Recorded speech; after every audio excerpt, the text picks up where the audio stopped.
جب ہم اپنی تکلیف پر ہائے ہائے کرتے ہیں تو ہم اس کو دو طریقے سے دیکھ سکتے ہیں.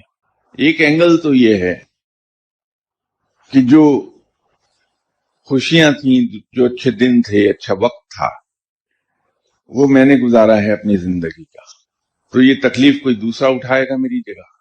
یہ بھی مجھے اٹھانی ہے.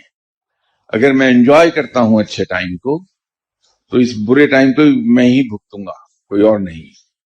ایک دوسرا اینگل ہے کہ انسان رب سے شرمانے لگتا ہے کہ جس رب نے مجھے اتنا لمبا عرصہ سکھ میں رکھا، بن مانگے ہر چیز عطا کر دی، اگر اس کی طرف سے 4 دن کی تکلیف آئی ہے تو پھر ہائے ہائے کیا کروں میں. تو اس حال میں بھی رب کا شکر ادا ہونا چاہیے. ایک تیسرا اینگل ہے اس کا کہ ہم سورہ یاسین میں پڑھتے ہیں کہ رب تعالیٰ نے ہر چیز جوڑوں میں پیدا کی ہے، جوڑے اس کے پیدا کیے ہیں.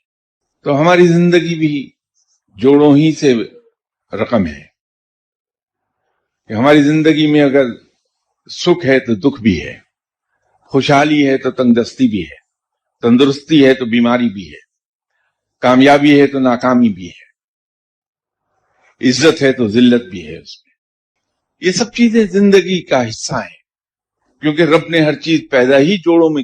تو یہ زندگی جو ہماری رب نے ہمیں عطا فرمائی ہے وہ رقم ہے پازیٹیو اینڈ نیگیٹو دونوں چیزوں سے اکٹھی. تو ہم یہ کیا کرتے ہیں کہ خود یا کسی اور آدمی کو دعا کے لیے کہتے ہیں کہ دعا کیجئے کہ میری زندگی میں سکھ ہی سکھ ہو جائے، آرام ہی آرام ہو جائے. تو ہم اس زندگی کو آدھی کاٹ کے پھینک دینا چاہتے ہیں. تو کیا یہ نیچر کے ساتھ فیڈلنگ نہیں ہے؟ اور جب ہم کسی شخص کے پاس دعا کے لیے جا کے ریکویسٹ کرتے ہیں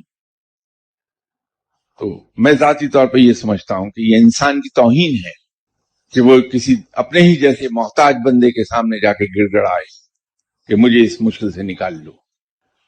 تو جب ہم اس سے منع ہو جاتے ہیں اور یہ ہر مشکل میں یہ خیال آتا ہے کہ میرے رب نے اتنا عرصہ مجھے تندرست رکھا، آج اگر 4 دن کی بیماری آ گئی تو میں ہائے ہائے کیوں کروں. تو جیسے میں تندرستی میں اللہ کا شکر ادا کرتا تھا اسی طرح میں آج بھی شکر ادا کر دوں کہ یا باری تعالیٰ تو بڑا رحیم و کریم ہے، تو نے مجھے ساری عمر تندرست رکھا. یہ جو 4 دن کی بیماری آئی ہے مجھے یقین ہے کہ تو اپنی رحمت کے صدقے اسے دور فرما دے گا. سونر اور لیٹر